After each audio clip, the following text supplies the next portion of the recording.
Okay. और वो आपको मेडिटेशन दे सकता है, वो आपको चांटिंग दे सकती है, वो आपको भगवान का नाम दे सकता है। ओके। तो वो अब लोगों ने करना छोड़ दिया है, उस पार्ट को हटा दिया है। दे आर थिंकिंग कि ये यूजलेस है, ये हमारे वेस्ट ऑफ टाइम है। अब बिना सीख लोगे तो सब नशे भूल जाओ। आपने गुरु नानक जी का भी एग्जांपल लिया था, जो वो बोलते हैं, पर्सनली मैं भी उनके टॉक्स, उनके भजन्स बहुत सुनता हूँ। एंड जो एक वो नाम ना विसरे उनका एक है, so beautifully said, surrender the name, right.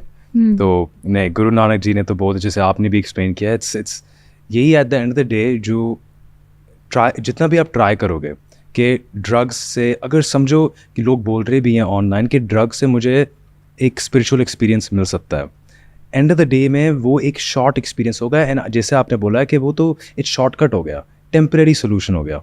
नहीं, शॉर्ट भी नहीं है। मैं तो ये भी नहीं बोलूंगी कि उससे 1% भी आपको स्पिरिचुअल एक्सपीरियंस नहीं हो सकता। आप ये तो कह सकते हो कि हाँ मैं अपने आप को भूल के पड़ा हूँ नशे में, पर आपको स्पिरिचुअल एक्सपीरियंस तो उससे कदापि इम्पॉसिबल है।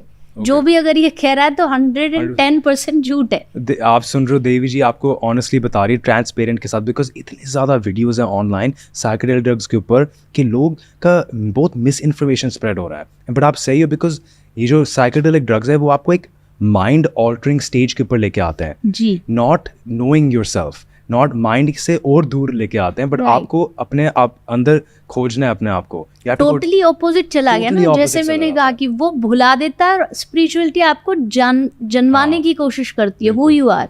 तो आप कैसे मान सकते हो कि दोनों एक्सपीरियंस सेम है? तो ये इन्फॉर्मेशन फैलाने वाले भी गलत है, they don't know anything about spirituality, और जो मान रहे they should aware of this thing कि ये ऐसा नहीं हो सकता है। And at the end of the day, अगर and worst part it is because at the end of the drugs एक एडिक्शन बन जाती है। एंड जब तक आप किसी एक्सटर्नल सब्सटेंस के ऊपर एडिक्टेड हो गए, आप कैसे स्पिरिचुअल एक्सपीरियंस कर पाते हो? Spirituality is a divine power. Divine power, yes. So जो आपकी डिवाइन पावर है वो गलत चीजों से तो कभी नहीं आ सकती। मतलब ये तो लॉजिक है कि जो डिवाइन जो पावर है वो तभी आती है जब आप खाना खा रहे हो, वो भी डिवाइन होना चाहिए।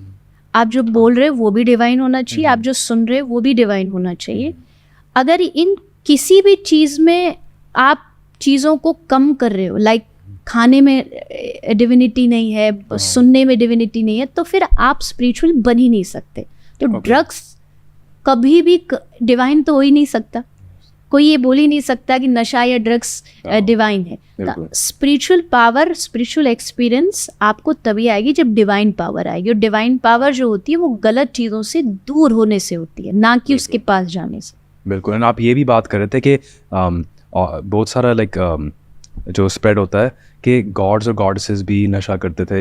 एक बहुत ही पॉपुलर मतलब आइडियोलॉजी है, कॉन्सेप्ट है कि शिवजी भांग, वीड लेते थे। इसका आप क्लैरिफिकेशन दे सकते हो ऑडियंस को, क्या ये सच है? ये आई थिंक मैंने पहले भी बहुत बार इसको क्लियर किया है। महादेव के जैसा नशा तो कोई कर ही नहीं सकता, बट जैसा मैंने कहा, ना तो वो शराब का नशा करते थे, ना वीड का नशा करते थे, वो राम नाम का नशा करते थे। जब भी अगर शास्त्र में भी बात आई है, कहीं ऐसा लिखा है कि भगवान महादेव कह रहे हैं कि मैं पढ़ा मस्त, जैसा आपने कहा कि जो भी लोग ये ड्रग्स ले रहे हैं वो एक अलग दुनिया में चले जाते हैं। महादेव भी जाते थे। शास्त्रों में लिखा है कि महादेव 80-80 हज़ार साल तक तप करते थे। तो ये तो किसी वीड में, किसी शराब में इतनी ताकत नहीं है कि 80 हज़ार साल तक आपको नशे में डाले। ये ताकत तो केवल भगवान के नाम में है। एंड सेकेंड थिंग इज, आज भी कुछ ऐसे मंदिर है जहाँ पर कभी कभी भगवान शंकर को शराब चढ़ाई जाती है या वो चढ़ाई, तो लोग कहते हैं ये भी तो होता है। तो मैं कहती हूँ देखो, उसका सिंपल सी बात ये थी कि भगवान महादेव ने जहर पिया, विष पिया, सबको पता है। विष क्यों पिया? जब समुद्र से सब कुछ चीजें निकल रही थी तो सबने लिया। देवताओं ने कहा अमृत हमें दे दो, एक गाय निकली हमें दे दो, हाथी निकला हमें दे दो। जैसे जहर आया, विष आया, सब भाग गए। महादेव ने कहा कि जो कोई नहीं ले सकता, जिसको कोई डाइजेस्ट नहीं कर सकता, उसको मैं करूंगा, क्योंकि तुम्हारे पास उसकी डाइजेशन पावर नहीं है। तो ठीक वैसे ही महादेव ने कहा कि तुम सब नशा नहीं कर सकते, क्योंकि तुम्हारे पास उसको पचाने की, डाइजेस्ट करने की शक्ति नहीं है। और महादेव ने कहा जो चीज़ तुम नहीं कर सकते, अपनी जो भी बुराइयां हैं उसको मेरे पास छोड़ जाओ।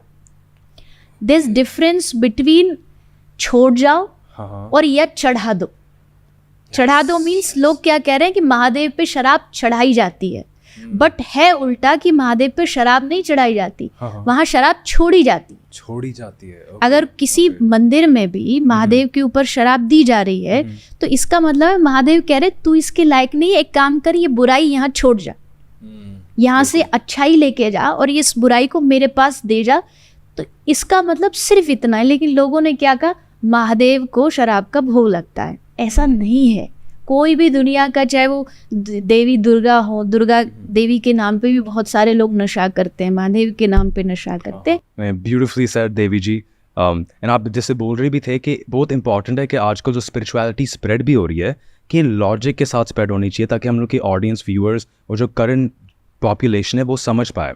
एंड क्योंकि हम लोग लॉजिक के बारे में बात कर रहे हैं, I want to talk about spirituality and science. जैसे आजकल साइंस में बहुत ही ज़्यादा एडवांसमेंट्स हो रहे हैं, specifically related to consciousness studies. I think David Chalmers at NYU, वो अपना उसका जो ज़्यादा फोकस है वो कॉन्शियसनेस और न्यूरो साइंस पे है, पर वो बहुत ही डिटेल में जा रहे हैं। आपके अकॉर्डिंग क्या साइंस कभी स्पिरिचुअलिटी को सपोर्ट कर सकता है? क्या साइंस की वजह से ईजियर हो सकता है ऑडियंस के लिए स्पिरिचुअलिटी को समझना या नहीं?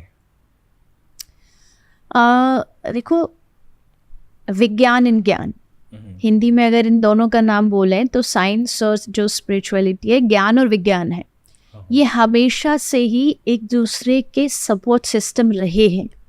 अगर आप अपनी हिस्ट्री को देखेंगे तो हमारे जितने भी ऋषि मुनि थे वो सब साइंटिस्ट थे। उनके भीतर एक बहुत अच्छी सेंस थी साइंस की।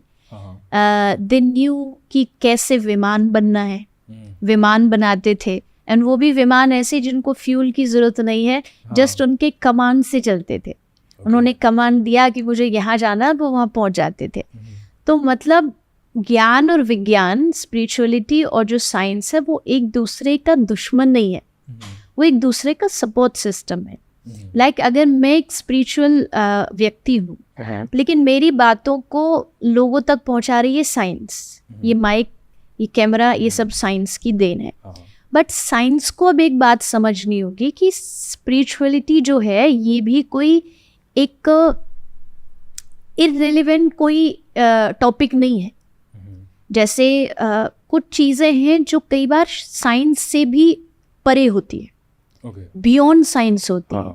जस्ट लाइक हम कहते हैं कि साइंस कहती है स्पेशली कि the thing you can not observe और you can not see, the thing you can not observe in laboratory doesn't exist. देखना ज़रूरी है, छूना ज़रूरी है, इसलिए भगवान नहीं होता। That's why God doesn't exist, क्योंकि वो दिखता नहीं। वो ये उनका लॉजिक है। बट अगर वही मैं अगर स्पिरिचुअल विजन से देखूँ, एंगल से देखूँ, तो दिखने को तो हमारे इमोशंस भी नहीं दिखते। ट्रू, बिल्कुल। बट इमोशंस होते। दिखने को तो हमारी सांस, ऑक्सीजन दिखती नहीं है, बट होती है। आकाश है, स्पेस खाली है, तो इसका मतलब है कि वो है। तो विज्ञान को, साइंस को, स्पिरिचुअलिटी को रिस्पेक्ट देना पड़ेगा, स्पिरिचुअलिटी को साइंस को देना पड़ेगा। और एक दूसरे का अगर सपोर्ट करके आगे बढ़ेंगे ना, साइंस को भी जो हमको स्कूल में पढ़ाई जा रही है उसमें भी अगर थोड़ी सी स्पिरिचुअल नॉलेज बच्चों को दी जाए साइंस के साथ साथ, तो आप एक इतना अच्छा फ्यूचर क्रिएट कर सकते हैं ना। क्योंकि उस जो साइंस का स्टूडेंट होगा, साइंस की जो नॉलेज रखने वाला व्यक्ति होगा, अगर उसकी लाइफ में स्पिरिचुअलिटी भी होगी, अगर वो थोड़ा बहुत भगवान से जुड़ा होगा, डिवाइन पावर से जुड़ा होगा, तो वो पूरे फ्यूचर को बदल सकता है, पूरे फ्यूचर सिस्टम को बदल सकता है और पॉजिटिव वे में बदल सकता है। एक तो होता है कि साइंस जो आज बहुत सारी टेक्नोलॉजीज ला रही है, बहुत सारे नए सारे आविष्कार हो रहे हैं, बट उनसे कभी कभी ऐसा देखने को मिलता है कि एडवांस तो हम हुए बट मटीरियली एडवांस हो रहे, हम इमोशनली कहीं एडवांस नहीं हो रहे। इमोशनली देखोगे तो हम उल्टा और बैकवर्ड जा रहे हैं, पीछे की तरफ जा रहे हैं। इमोशनली हम कमज़ोर होते जा रहे हैं, मटीरियली हम ज़्यादा स्ट्रॉन्ग होते जा रहे हैं, तो उस मटेरियल चीज़ का आप क्या करोगे अगर आप इमोशनली स्ट्रॉन्ग नहीं हो तो? जस्ट लाइक मैंने एक एग्जाम्पल दिया, आप बच्चों को फ्यूचर में क्या दे के जाना चाहते हो? खड़ी हुई बड़ी बड़ी इमारतें, भरी हुई रोड से कार से भरा हुआ रोड, ट्रैफिक जाम, तो वो बच्चा क्या कहेगा जब उसके पास है तो सारी बाहरी सुख सुविधा, लेकिन उसके पास लेने के लिए प्योर ऑक्सीजन नहीं होगा?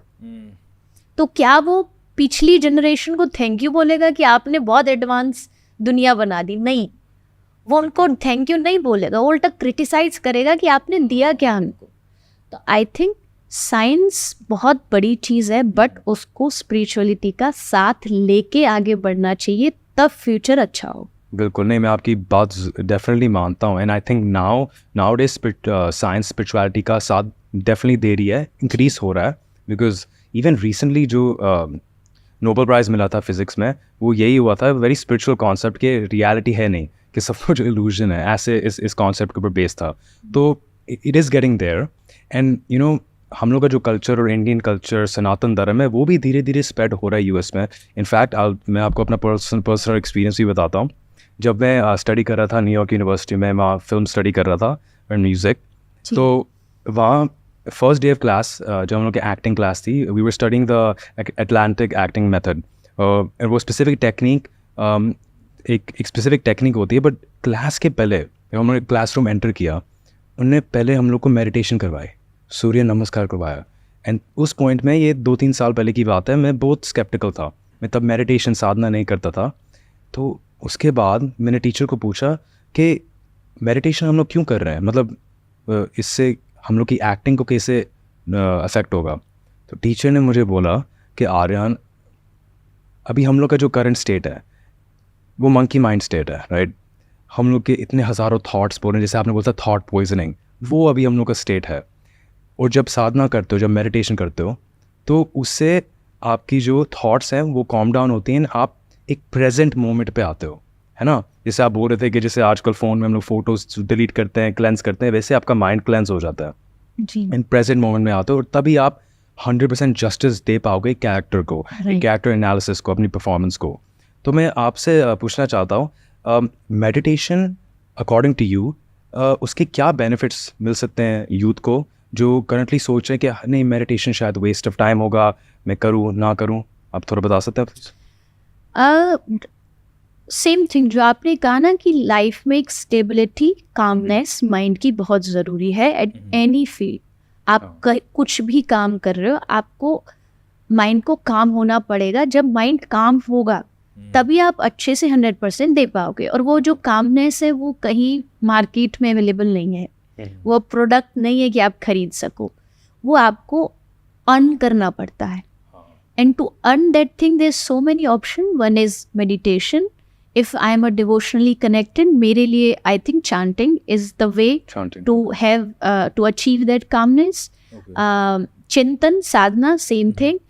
आप माइंड को एक जगह ला करके, जैसा मैंने कहा कि इसको हर जगह से नेगेटिविटी मिल रही है दुनिया में, तो आपको अब एक ऐसा जगह लेना पड़ेगा जहाँ से इसको पॉजिटिविटी मिले। और वो आपको मेडिटेशन दे सकता है, वो आपको चांटिंग दे सकती है, वो आपको भगवान का नाम दे सकता है।